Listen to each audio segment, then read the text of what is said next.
Hello बच्चों, स्वागत है आप सभी का हमारे यूट्यूब चैनल RKCI पर। तो फाइनली आज आपका क्लास 10वीं का हिंदी का पेपर हो चुका है। तो कैसा रहा आपका ये पेपर? कमेंट्स बॉक्स में ज़रूर बताइएगा किस तरह का पेपर रहा, कैसा था, हार्ड था, इजी था, कितने मार्क्स आपके इस पेपर में आ रहे हैं, ये सभी बताइएगा। अगर आपको नहीं पता चले हैं अभी तक तो अब हम इस पेपर का सॉल्यूशन करने वाले हैं। इस पेपर का सॉल्यूशन अच्छे से देखेगा, आपको आराम से पता चल जाएगा कि आपके मार्क्स कितने आ रहे हैं। पूरे पेपर का हम सॉल्यूशन कराने वाले हैं, तो वीडियो में अंत तक बने जरूर रहिएगा, ध्यान से देखेगा। तो चलिए स्टार्ट करते हैं बिना देरी किए हुए। इस तरह से आपका एक पेपर था ये, जो 3 घंटे 15 मिनट का हुआ था। ठीक है, सामान्य निर्देश है जो आप सभी ने पढ़े होंगे। मैं ज़्यादा टाइम नहीं लगाऊंगा आपका, और हम सीधे आंसर की पर बात करते हैं। तो सबसे पहले खंड ए है, जिसमें यहाँ पर कैसे क्वेश्चन हैं, MCQ क्वेश्चन हैं, वस्तुनिष्ठ, जो आपके ग्रामर और आपकी बुक से लिए गए हैं। ठीक है, तो पहला क्वेश्चन है, कर्म के आधार पर क्रिया कितने भेद होते हैं? 2 भेद होते हैं, सकर्मक और अकर्मक। सकर्मक और अकर्मक 2 भेद होते हैं। ठीक है। निम्नांकित में सर्वनाम कौन सा है? तो वह क्या है? एक सर्वनाम है। अमीरुद्दीन का जन्म कहाँ हुआ था? तो इनका जन्म हुआ था डूमरांव में। बाल गोविंद भगत साहब किसे मानते थे? बाल गोविंद साहब जो भगत थे वो कबीर को मानते थे। किसको मानते थे भाई? वो कबीर को मानते थे। फिर देखिए, नेताजी का चश्मा पाठ की विधा है, यह एक उपन्यास है। एक कहानी यह भी के लेखक का नाम क्या है? तो एक कहानी यह भी के लेखक का नाम है मुंशी प्रेमचंद। फिर देखिए यहाँ पर, परशुराम आपे से बाहर क्यों हो जाते हैं? परशुराम अपने आपे से बाहर क्यों हो जाते हैं? शिव धनुष को खंडित देखकर। उत्साह कविता में कवि ने संबोधित किसको किया है ना? जो उत्साह कविता है इसमें कवि ने बादलों को संबोधित किया है, संबोधित। ठीक है। सूरदास के काव्य में किस भाषा का निखरा हुआ रूप है? तो सूरदास के जो काव्य है उसमें किसका निखरा हुआ रूप है? यहाँ पर उसमें निखरा हुआ रूप है ब्रज भाषा का। किसका? ब्रज भाषा का। मधुप गुनगुना कर कह जाता कौन कहानी यह अपनी? उपयुक्त पंक्तियों में अपनी कहानी कौन कह रहा है? भंवरा, यानी कि मधुप की बात हो रही है। ठीक है। फिर देखिए, भोलेनाथ का असली नाम क्या था? तो भोलेनाथ का असली नाम क्या था? इसका फटाफट से आंसर बताइए। इसका आंसर था तारकेश्वर नाथ। मैं क्यों लिखता हूँ पाठ के लेखक का नाम क्या है? तो उनके लेखक का नाम है अज्ञे। क्या नाम है? अज्ञे। फिर देखिए दूसरे क्वेश्चन का दूसरा जो रिक्त स्थान पूर्ति करने वाला हमारा क्वेश्चन, इसके पहले क्वेश्चन का राइट आंसर है, स्वसंधि कितने प्रकार के होते हैं? 5 प्रकार की होती है। कौन कौन सी होती है? वैसे तो अब 5 प्रकार हो ही गए, बाकी यहाँ पर दीर्घ है ना, गुण है, वृद्धि है, अयादि है, अयादि और यण संधि। इस तरह से 5 प्रकार। यथा शब्द में कौन सा समास है? अव्ययी। अव्ययी, अव्ययी भाव समास, जिसमें अव्यय वर्ड होता है, यानी कि अविकारी शब्द होता है। यहाँ पर अविकारी शब्द क्या है? अव्यय है। ठीक है। नेक्स्ट क्वेश्चन देखिए, विदेश शब्द में उपसर्ग, यहाँ पर वी उपसर्ग है। कौन सा उपसर्ग है? वी। वे विशेषण जो किसी पदार्थ की निश्चित या अनिश्चित मात्रा, परिमाण, नाप या तोल आदि को बोध कराते हैं, उन्हें क्या कहते हैं? परिमाणवाचक विशेषण। क्या कहलाते हैं ये? परिमाणवाचक विशेषण कहलाते हैं। किसी भाव, अवस्था, गुण अथवा दशा के नाम को खालिस्तान संज्ञा कहते हैं। ये क्या है? भाववाचक संज्ञा। कौन सी संज्ञा है? भाववाचक संज्ञा। ठीक है। पालनहार शब्द में प्रत्यय है हार प्रत्यय। कौन सा प्रत्यय है? यहाँ पर हार प्रत्यय इसमें हो जाएगा। फिर देखिए यहाँ पर अब है आपका क्वेश्चन नंबर 3, जिसमें आपको एक अपठित गद्यांश दिया गया था और आपको 6 क्वेश्चंस थे, ये आपको पढ़कर आंसर देने थे। ठीक है। तो ये आपका एक पैराग्राफ था, एक बार इसको फटाफट से पढ़ लेते हैं। ऋतु के अनुसार ही त्योहारों का समावेश किया गया है। भारत में हर 2 महीने बाद ऋतु परिवर्तन होता है। वसंत के त्यौहार में उद्यान और उपवनों में वृक्ष, लता और गुल्मों को देखकर इसका मन मयूर नहीं नाच उठेगा। पीले सरसों के फूल तथा लाल टेसू के फूलों की छटा किसे आकर्षित नहीं करेगी। वर्षा ऋतु भी कम मनमोहक नहीं होती। वर्षा ऋतु में तीज, नागपंचमी, रक्षाबंधन के त्यौहार खूब धूमधाम से मनाए जाते हैं। वर्षा की रिमझिम में तीज का त्यौहार नारी मन को उद्वेलित किए बिना नहीं रहता। वे सुख सौभाग्य की कामना करते हुए ये त्यौहार मनाती हैं। रक्षाबंधन भाई बहन के अटूट प्रेम का प्रतीक। ये पढ़ लिया हमने फटाफट से। देखिए पहला है उपयुक्त गद्यांश का यहाँ पर शीर्षक क्या है, तो शीर्षक यहाँ पर ऋतुएं हैं ना, ऋतुएं, यहाँ पर ऋतुओं के बारे में बातें हुई हैं। भारत में ऋतु परिवर्तन कब होता है, तो 2 महीने बाद, हर 2 महीने बाद ऋतु परिवर्तन होता है, 2 महीने बाद। वर्षा ऋतु में कौन से त्यौहार आते हैं, तो ये रहे यहाँ पर देखिए, वर्षा ऋतु में तीज, नागपंचमी, रक्षाबंधन त्यौहार आते हैं। ये तीनों नाम लिख देते हैं। रक्षाबंधन त्यौहार किसका प्रतीक है, तो ये भाई बहन के अटूट प्रेम का प्रतीक है। ठीक है। तीज को त्यौहार क्यों माना जाता है ना, तीज का त्यौहार क्यों मनाया जाता है, सॉरी, ये मनाया जाता है शिव पार्वती के मिलन के लिए। किसके लिए, शिव पार्वती के मिलन के लिए। और यहाँ पर जो है महिलाएं कौन महिलाएं त्यौहार मनाती हैं अपने पति की लंबी उम्र के लिए, पति की लंबी उम्र के लिए त्यौहार मनाती है। ठीक है भाई। ये क्वेश्चन हो गया। फिर देखिए दुर्भाग्य शब्द का विपरीतार्थ शब्द गद्यांश में से छांट कर लिखना है, तो वो क्या है यहाँ पर, सौभाग्य। क्या है, सौभाग्य। फिर देखते हैं यहाँ पर एक अपठित पद्यांश है।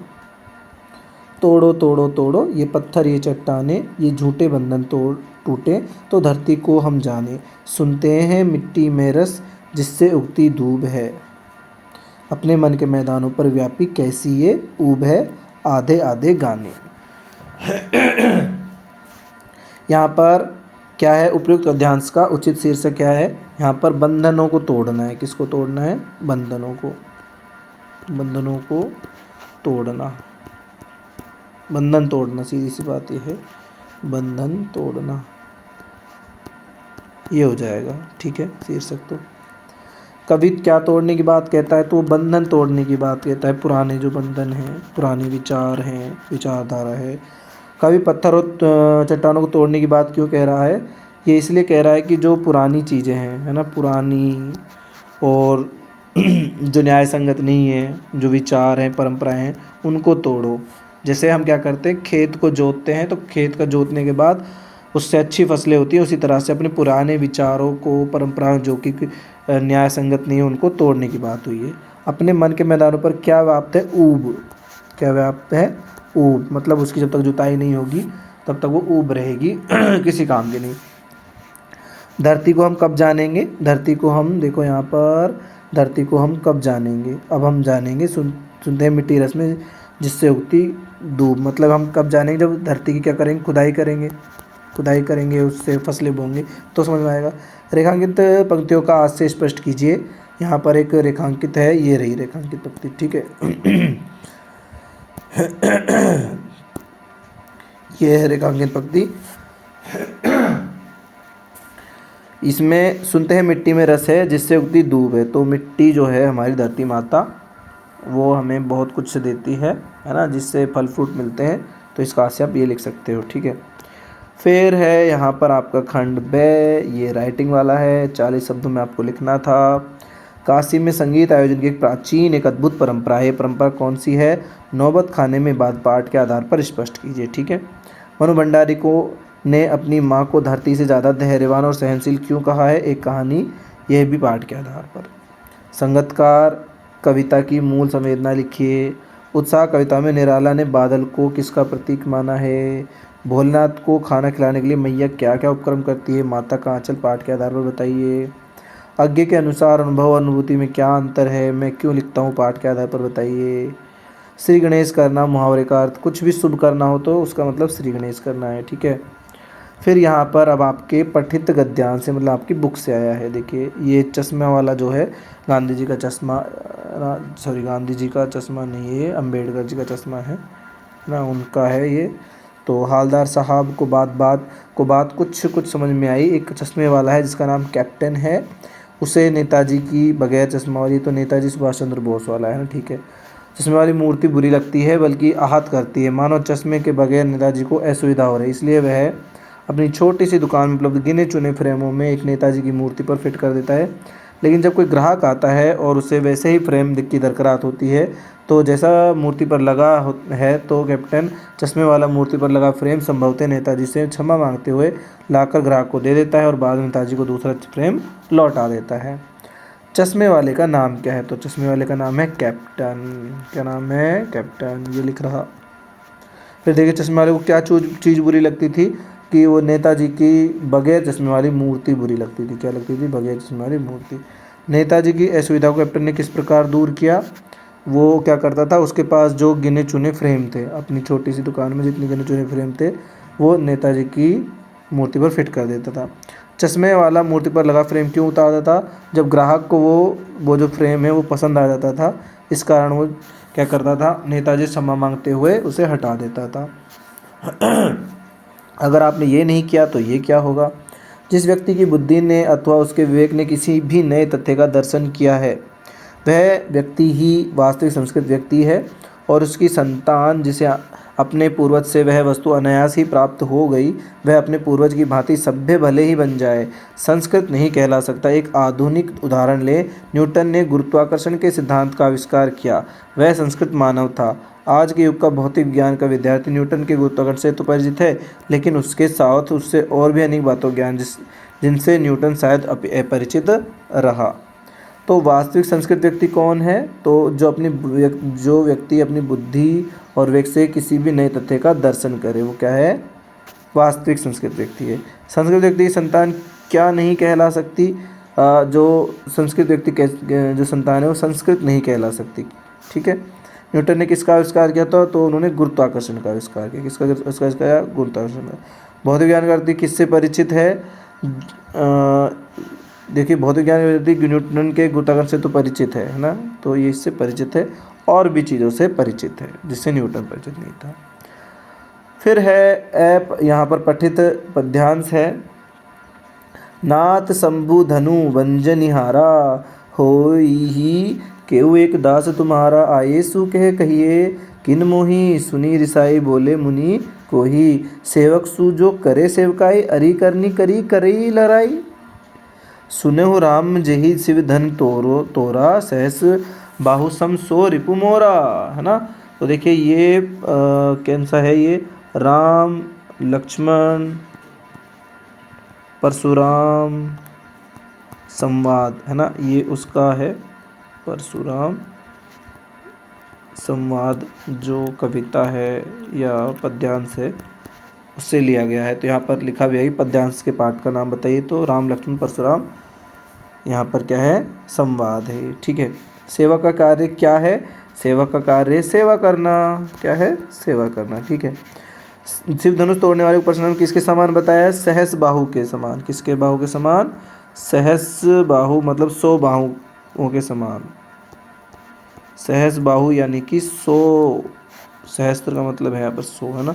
राम ने परशुराम अपना परिचय क्या कह कर दिया? सेवक के रूप में। किसके रूप में? सेवक के रूप में अपना परिचय दिया। ठीक है। फिर देखिए अगर ये आपने नहीं किया तो हो सकता है ये क्या हो? उज्ज्वल माता कैसे गाऊं, मधुर चांदनी रातों की, अरे खिल खिलाकर हंसते होने वाली उन बातों की, मिला कहाँ वह सुख जिसको मैं स्वप्न देखकर जाग गया, आलिंगन में आते आते मुस्का कर जो भाग गया, है ना। तो यहाँ पर ये किस पंक्ति से लिया गया है? तो देखिए ये लिया गया है आपकी जो कविता है उसका नाम है, देखिए कविता का नाम है आत्मकथ्य। क्या है? आत्मकथ्य से लिया गया है और ये किसकी है? जयशंकर प्रसाद की है।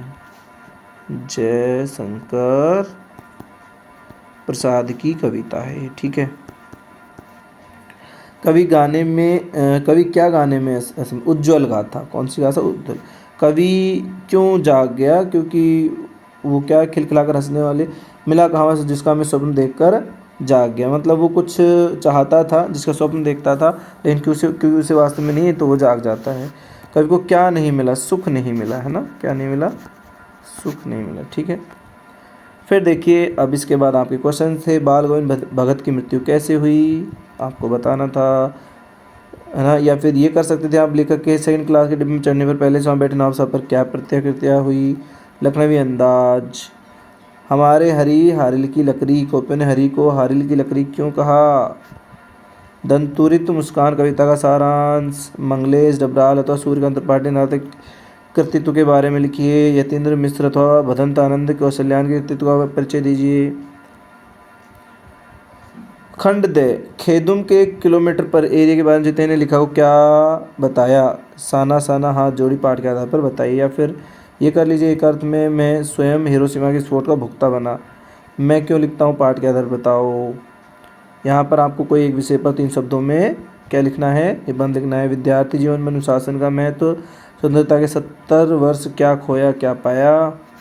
सैनिक शिक्षा की आवश्यकता। यदि मैं प्रधानमंत्री होता। तो ये तो आप भी कर सकते हैं, मतलब क्या ही होगा, इसी बात है। 1900 स्वयं को राजकीय उच्च माध्यमिक विद्यालय का पटना का छात्र नरेंद्र महतो अपने विद्यालय के प्रधानाचार्य को शैक्षणिक भ्रमण ले जाने हेतु प्रार्थना। यहाँ पर शैक्षणिक भ्रमण, ठीक है। या फिर स्वयं को लखनऊ निवासी वंदिता मानते हो अपनी मित्र दिल्ली निवासी रानी को अवकाश में लखनऊ भ्रमण हेतु आमंत्रित करते हुए एक पत्र लिखिए। स्वयं को मथुरा निवासी सुरेश मानते अपनी पुरानी साइकिल की बिक्री हेतु विज्ञापन प्रयोग कीजिए। नगर निगम हरिद्वार की ओर से जल संरक्षण की प्रति जागरूकता उत्पन्न करने के लिए एक विज्ञापन उचित प्रारूप लिखिए। तो ये था आपका पेपर। तो बच्चों कैसा रहा पेपर, है ना। कमेंट बॉक्स में ज़रूर बताइए कितने आपके मार्क्स आ रहे हैं, इस पूरी सारी बातें बताइए। तो मिलते हैं नेक्स्ट पेपर में नेक्स्ट वीडियो के साथ।